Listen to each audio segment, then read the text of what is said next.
What makes someone remarkable? Do you mind being described as the white people whisperer? What is the optimal age to get married? That year was the first year that we ever heard a teacher talk about race. Is the college application process fair? You start to find the non-obvious way kind of works. Is there like a cartoonist community? So many times when we go live with these things, it's like 5, 4, 3, 2, 1, boom. Boom.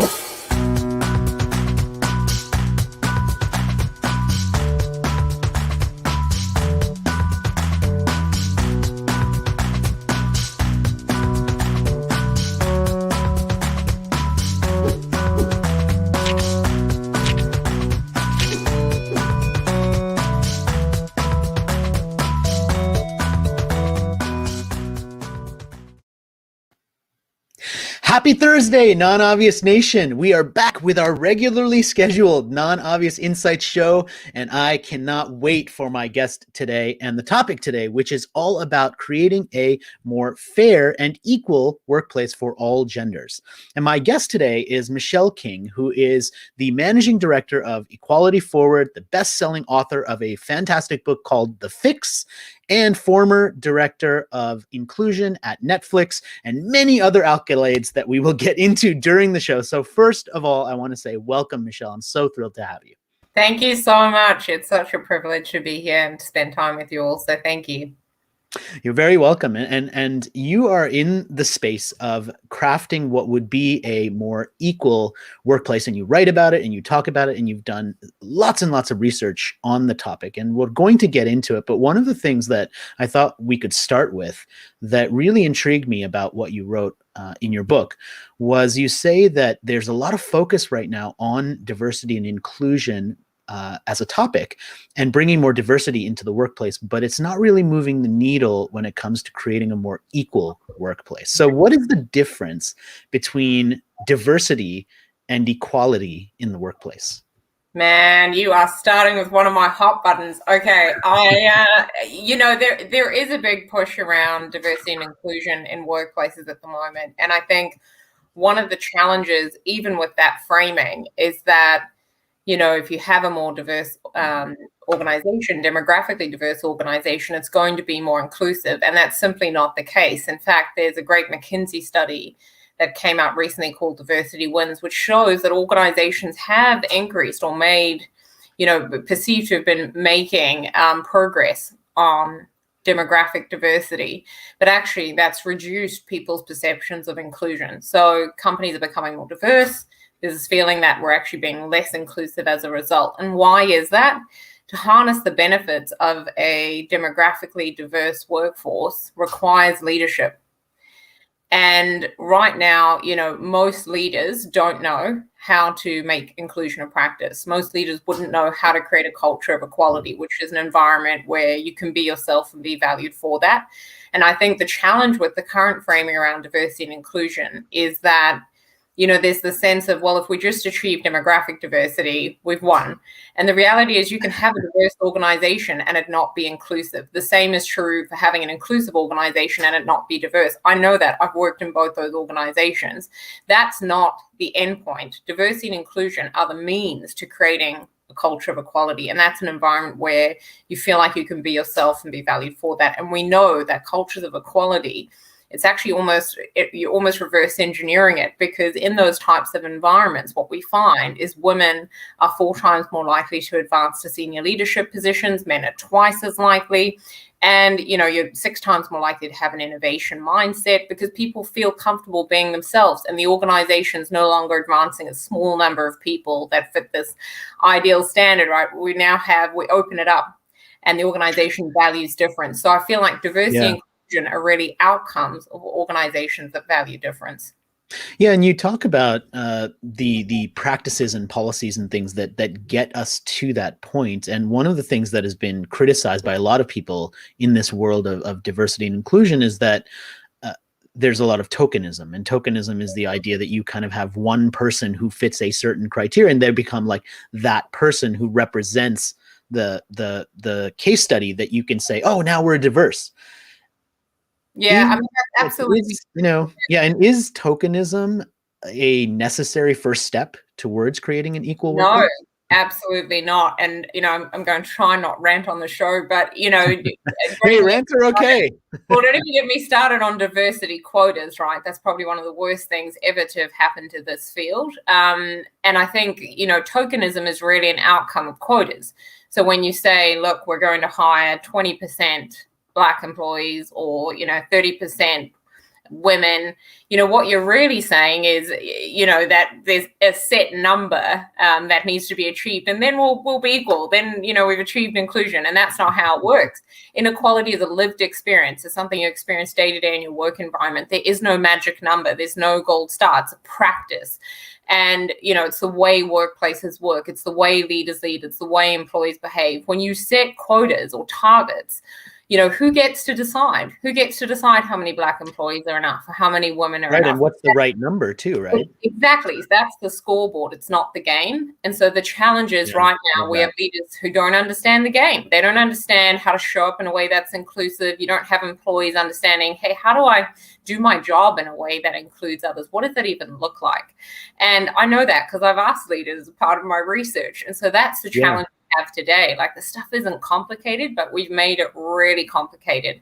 And the quota piece in my research involving 2 organizations and over 110 hours of interviews, I found it was really depressing, the challenges that created for men. So men said the number one barrier to their advancement was D&I initiatives like setting quotas or targets. That the barrier to their advancement is a key barrier. And that makes sense, because we're saying this is a bums on seats game, and it's not. It's a lived experience game. You want to feel valued. Everybody does. And that's really what we're trying to achieve here. And somehow in the D&I rhetoric, that message has been lost. And what we've got is a whole bunch of leaders who just think if they achieve X number of, hires, that it's going to work. And the one thing we know about it, I'd be okay with all of that, right? If it actually worked, but it doesn't. So studies show, even if you hire women into these positions to beef up your numbers, women are 50% more likely, women leaders, to be dismissed from an organization irrespective of their performance. And they're less likely to be replaced by another woman. So it's like, these token efforts, actually, they're just not sustainable, and it does nothing to change the culture. And in fact, even if your company doesn't have quotas, I'd argue you probably do. There's something called an implicit quota, where you hire somebody from an underrepresented group, and you're much less likely to hire any more. Because it's like, well, we've got one, that's enough, And we've checked the box. We checked the box, right? It's the wrong mentality. And, I have leaders who say things like, that I work with, well, we really just need to hire D&I specialists. So there's this complete disconnect between, no, this is a cultural issue. We need you to own the culture you create. This is a lived experience issue. So when I go to my workplace every day, do I feel like I'm valued? Do I feel like I can be myself? Is my leader creating an environment that values my difference? And if that's not happening, that's what we have to solve for. And the problem today is we just don't have leaders who own the agenda.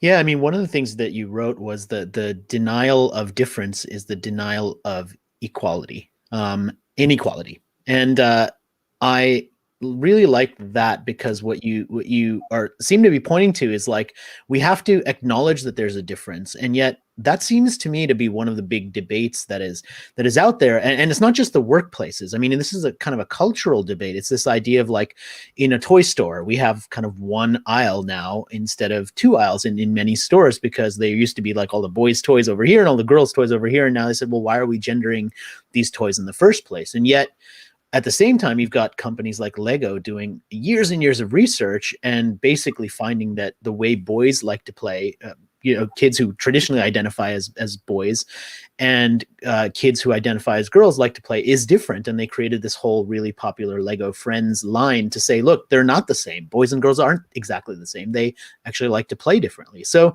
how do we navigate this idea of appreciating that there is a difference, that and everybody's not just the same gender, but we don't want to create an inequality based on that? So there's so much in that. I think just in terms of biological differences, I'd encourage everybody to read Gina Rippon's book called The Gendered Brain, which really shows that actually this isn't the case. And a lot of feminists argue this too, that, you take your Lego example. Is this learnt because we raise boys and girls to play with toys and we socialize them from a young age to play with them, that there is this preference or not, right? So you can go down into a rabbit hole of whether we socially construct gender, and as a result people have different preferences. Like, that's a lot, right? So I'm going to park that. I think the reality is, in a workplace, what I mean by valuing difference is not just your demographic differences, but valuing the different lived experiences of organizations.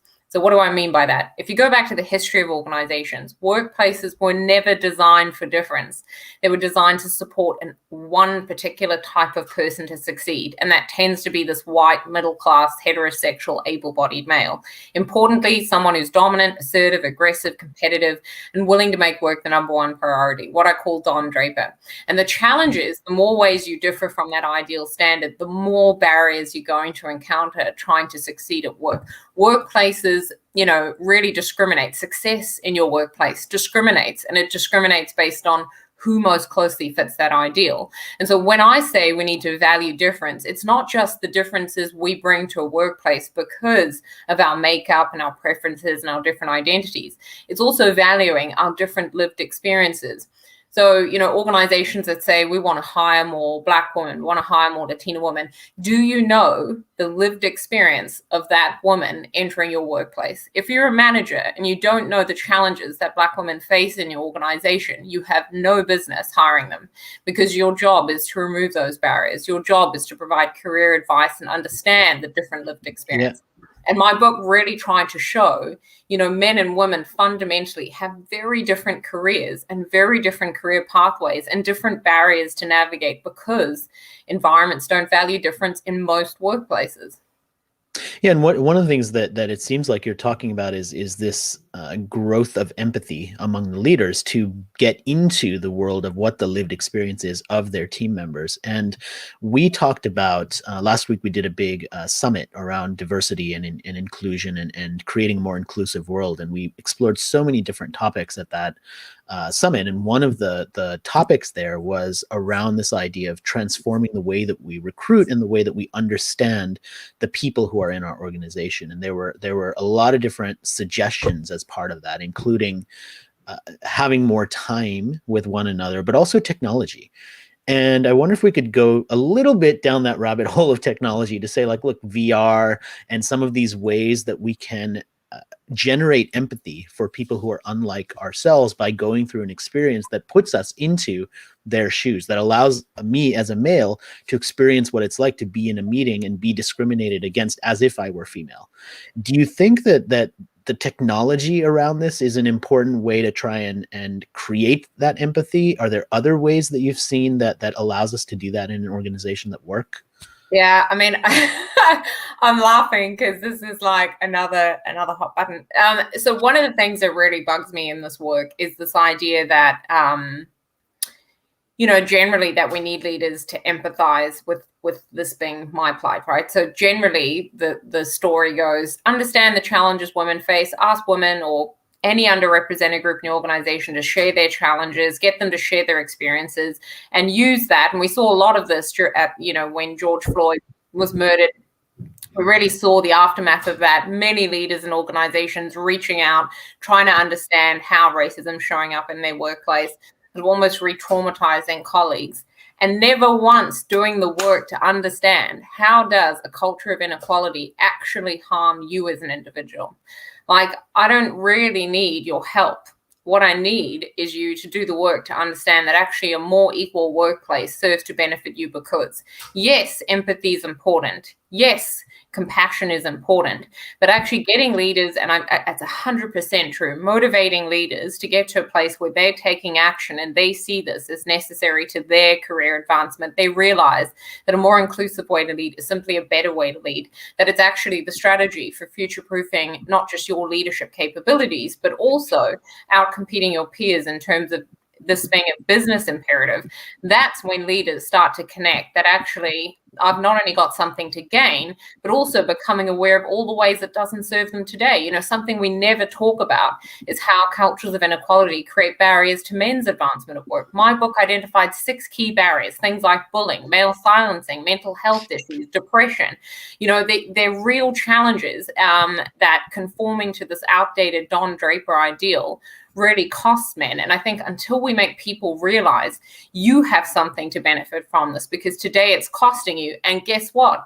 If you're in a position of power and privilege today, you're a white male leader who's conformed to Don. You didn't get there without it costing you. It's still costing you today. And actually, it's going to cost you more in the future world of work, where a much more transformational style of leading is required. You've got to break up with Don. You've got to ditch that command and control way of leading. It's not serving today in a COVID world, and it will not serve you in the future world of work.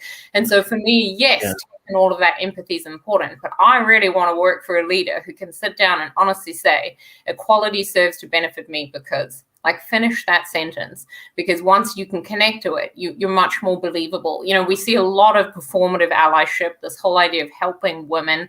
We don't need your help. Formative allyship. Yeah, I love that. I mean, because it is, you're right. It's so much of the time it's symbolic, and we're talking about empathy. And that maybe the overemphasis on empathy as opposed to just doing the work to understand somebody else's experience and someone else's world that they come from. And one of the things we started talking about a little bit before the show, and I do want to dig into it, is the terminology we use around this. So here in the US, we have latched onto an acronym to talk about this work, DEI, diversity, equity, and inclusion, which are 3 different things. And there's a lot of quotable things people say around, well, you can't have diversity without inclusion, and you need to have inclusion. And that's not the same thing as equity. And you talk about how diversity focusing on diversity sometimes creates tokenism and does not necessarily result in inequality. And then there's this whole other word, and you're in the UK right now,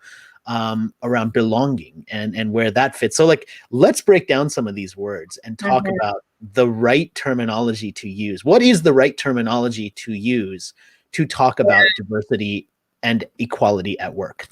So look, I'll be honest, I get really frustrated working in the D&I space because there's a lot of policing that's happening, and that started to creep into the space where we feel our role as practitioners is to police others. I'm not here to police you. I'm here to enable you to, create an environment that values you, values your difference, and values your colleagues. That's what this is about. So yes, diversity today generally refers to demographic diversity, also refers to diversity of thought. How do we see that play out? Representation. So companies really focused on who's at the table. The challenge is, are people going to be included once they're at the table? That's then led to this whole movement around inclusion. We're now seeing the evolution of that to equity. So companies really moving into that corporate social justice space of making sort of demonstrable changes to rewire the organization, have it be more equitable. I still don't believe that's enough, because you can have the right systems, the right processes, the right policies in place for an equitable distribution of, the pie. But the reality is that doesn't mean we're truly valuing difference. And so for me, equality, for some reason, people see that as giving equally. That's not what I'm talking about. Equality, a culture of equality, is that environment where you can be yourself and be valued for that. That is the future of this work, 100%, because it kind of strips away this idea that you got to be diverse, you got to be inclusive. Well, you can have both of those and still not feel valued. So this is really about how do we create that environment where we value difference. And I think the challenge with belonging, I just want to share a little story. I was sitting with a table of about 20 male partners here in the UK in a financial services firm. And one of the leaders said, Michelle, I really love this term belonging. We just need to, really focus on creating a culture of belonging. And as someone who studied organizational politics and inequality for the last 10 years, it really struck me that the challenge with belonging is really that often it's used as, in the way to really describe somebody who can fit into the culture. I was like, we don't need any more belonging in this organization, because to belong in this organization, you really have to be Don Draper. And so, I encourage organizations, if you're saying you need a culture of belonging to what? Belonging where you can value your difference, great, that's a culture of equality. But if you have to belong by changing who you are, that's not a culture of belonging. Belonging can turn into conformity. Exactly. It's fitting in. It's hiding your differences to conform to this ideal. For me, the future of this is really saying, look, let's break up with Don Draper. Let's break up with success prototypes and this idea that there's one standard we all have to conform to, which we know doesn't serve us. Might have served us in the 1950s, doesn't today. Let's move to what we call value-based organizations, where we're very clear that we value things like curiosity and transparency. But this is the bit companies get wrong, is giving people the freedom to display those values. So curiosity for an introvert is going to look very different as it does for an extrovert, right? So we need to give people the freedom to display the values in a way that works for them. And companies that can do that absolutely are on the journey to creating a workplace where they value difference. But right now, a lot of companies use their values in a way to actually reinforce the prototype, right? They become a weapon. We weaponize values when we do that. So we say, hey, we need you to be curious, but you've got to do that in a very extroverted way. Well, what do we know about Don Draper? It's an extroverted profile. Companies value extroversion more than anything. And that's just one little example as to how we devalue difference. Yeah, I think that it comes down to, one of the things that you talk about, and I think there's the quote in your book about this, is that we tend to focus on the big symbolic moves. We've got to get somebody on the board of directors who fits a certain category. And really the equality of a workplace comes from the day-to-day moments and your ability to focus on those day-to-day moments. And I want to talk a little bit about what those moments are, but I want to do it in the context of something that I read in your book that was a really interesting quote and really kind of got me to think for a moment. You say that there's a research report. I don't think it was your research. It was someone else's research that said 43% of HR executives think that their efforts around diversity are promoting gender equality, which means the majority think that they're not. And what was interesting about that is it seemed to me that HR executives would be the ones in charge of this. And if they're the ones who don't think that it's working, why are they continuing to do this? Yeah. So that's a study by Corporate Leadership Council. So well, I know my research, right? So it's a study by the Corporate Leadership Council that looked at the most common diversity and inclusion initiatives. And what we found is that the majority of HR leaders, to your point, do not think that initiatives like unconscious bias training, maternity leave, paternity leave, flexible working, remote working, that any of those initiatives were actually effective at all. And I've now subsequently done some additional research with SHRM in the United States, really looking at this and digging more deeply into it, and found the same thing. So what we found is not only are the current approaches to solving this issue like really not effective, but that those tend to be the solutions we rely on. So we're literally using initiatives we know don't really work. And if somebody said to me, if you had $1 million, where would you put it in tackling this issue? Developing leaders. Leaders drive the culture, and culture drives experiences of inequality. The problem we're trying to solve for is the lived experience of inequality. Those moments, those day-to-day moments where somebody devalues you, discriminates against you, marginalizes you. It might be a sexist joke, an offhand comment. It might be a decision about your ability to move to a part-time role and whether or not you can then take on a leadership position. It might be all sorts of those kinds of moments that show up. And the reason those moments matter is that's where the barriers live. The barriers that we face to our advancement live in those day-to-day moments, and leaders simply don't know what they are. How many leaders do you know would be able to tell you the barriers that women face in organizations? Very few, let alone the barriers that men face because of cultures of inequality. So for me, this stops and starts with leaders. Leaders not only get to decide who's at the table, but they get to decide how that they're going to be treated, how they're going to be valued, how they're going to be rewarded. And so for me, we have to invest in leaders. Equality is an invitation for every leader to lead, and we need them to accept that invitation to do the work and start to be accountable for the cultures of inequality that they're creating in their workplace. Every leader who's watching this, you're on notice. Like, you're accountable for people's experiences of inequality in your teams, because you get to decide what behavior gets normalized, gets rewarded, gets overlooked. And so we have to hold our leaders accountable for the cultures they create. Yeah, and it's interesting that it's a hard experience to understand I think, as a leader until you actually have a moment where you get to understand it. And I remember feeling this really deeply for the first time when I'd grown up in America. I was born in India. I grew up in America, and then I moved to Australia. And when I worked in America, just thinking about as a male in the workplace and sports, people talked about sports, and American sports I knew. But when I'd moved to Australia, all of a sudden, all of the sports talk was about cricket. It was about Australian rugby. It was about Australian rules football. And I didn't know the teams. I didn't know the sport. I didn't know any of that. And I felt like an outsider, and for the first time, talking about a topic that usually, as a male who likes sports, I knew about. And I understood that really deeply because I was an outsider in a conversation that I otherwise would have been an insider to. And that for me was an aha moment.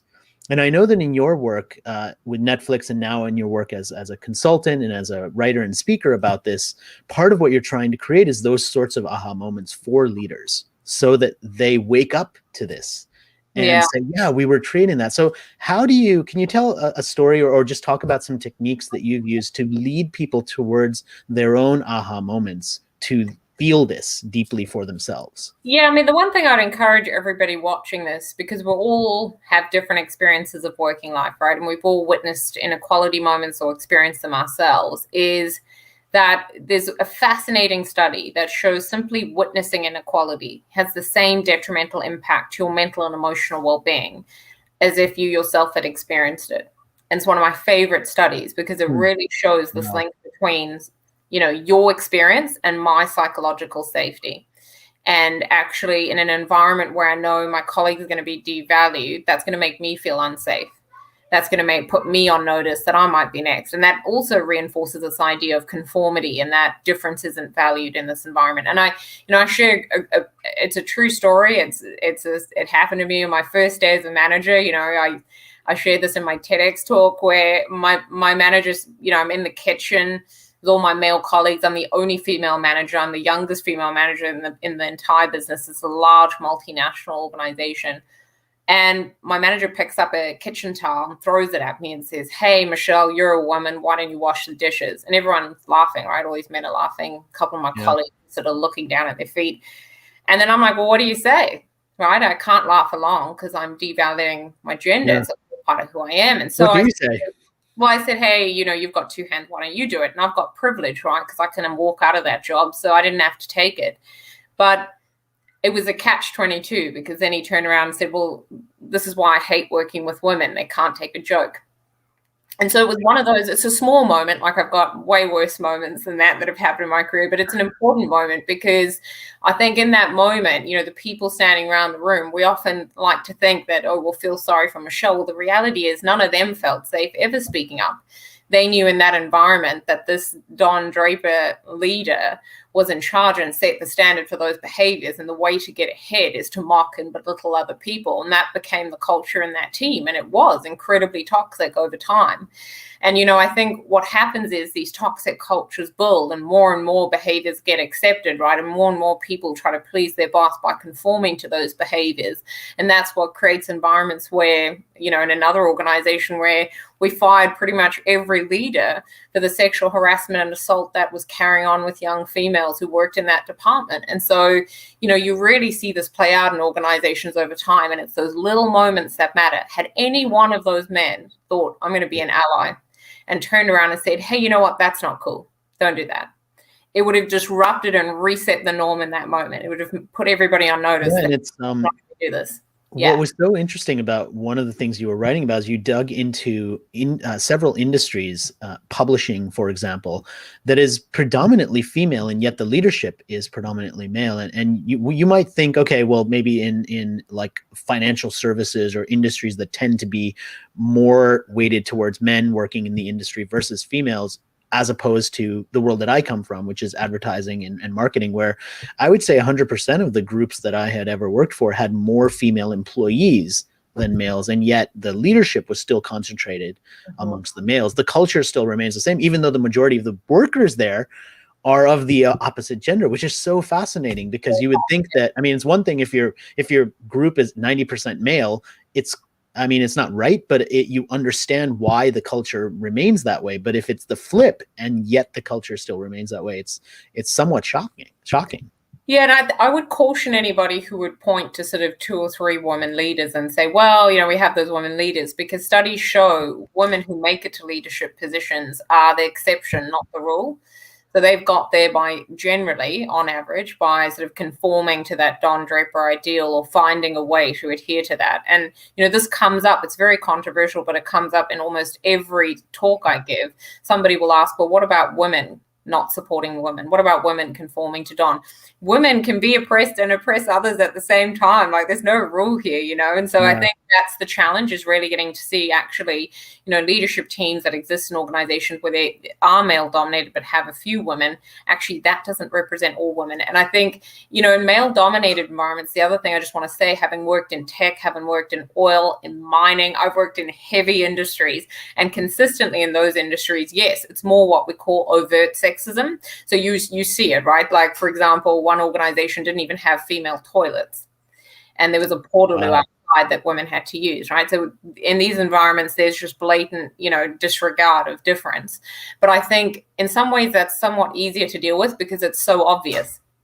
To point to the obvious here. In environments where they're more advanced, there's a lot of gaslighting that happens, and particularly when it comes to racism. So environments where, we value women, we value diversity, look at all these inclusion targets we have, look at all the unconscious bias training we run, and the reality is the lived experience is horrific. It's called modern racism or modern sexism for anyone who wants to look it up. And it's fueled by denial. So it's fueled by leaders who say, this is a meritocracy. I don't see color. I recruit people, based on what they can do. And yet the entire leadership team looks the same, So yeah, you do talk about a meritocracy. I mean, is it possible, do you think, to create a true meritocracy? No.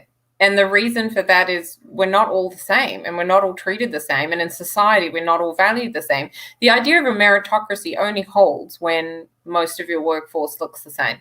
And that's how it did in the 1950s. That's where the idea is born, right? This idea of like workplaces function like meritocracies. Well, sure, when everybody looks the same and roughly has the same background. But there's this assumption that when I step into my workplace, I suddenly become the employee and all my differences melt away and everybody's treated in the same way. Yeah, that's not how it works. We don't have the same experience of working life. And I always try and liken it to, this idea that we're all on a different playing field in terms of the operating. We have different starting points, and that's because organizations aren't designed to value difference. And that's the problem we're trying to solve for. Get to a place where organizations recognize, hey, we don't value difference, so we have to overinvest in some groups. And that's the challenge we've got, is just even recognizing how we're not hardwired to value difference. Yeah. I love that. We're coming close to the close of this, so I want to just kind of go in one last direction with you, which is you've been an advocate for creating more equal workplaces. You've written a book. You've done all this amazing work. You have a line of merchandise even that people can pick up and buy around this. How much do you see your role as creating a movement around this topic, as opposed to just being a consultant or an author? Oh, look, that's really kind of you. I mean, at the end of the day, I'm a little girl from South Africa, Rohit, who, spent half my life in South Africa, half of it in New Zealand. I didn't even think I'd ever write a book. And actually, anyone watching this who's interested in writing a book and wants some encouragement, feel free to reach out to me on LinkedIn, because the truth is I never even thought I'd be here. And so I'm just grateful to have made it this far. And I think the reality is we do need to dream big enough. I think if you come from an underrepresented group, you tend to feel that, the crumbs that you get are enough. And I've learned over the years through sheer persistence that actually you need to dream big enough. I never thought I'd get here, so who knows where I'll go. Running your own business, writing books is great. And so I encourage anyone who maybe doubts themselves to give it a go, as we say in New Zealand, because most people need to hear your story. And that's the thing that I've learned, only you can tell your story. And so I encourage everybody to do that. And it's been great, to advocate for equality. What a privilege, what a privilege to do this work. It genuinely is my privilege. And I love every day of it. Well, as they also say in Australia and New Zealand, good on you.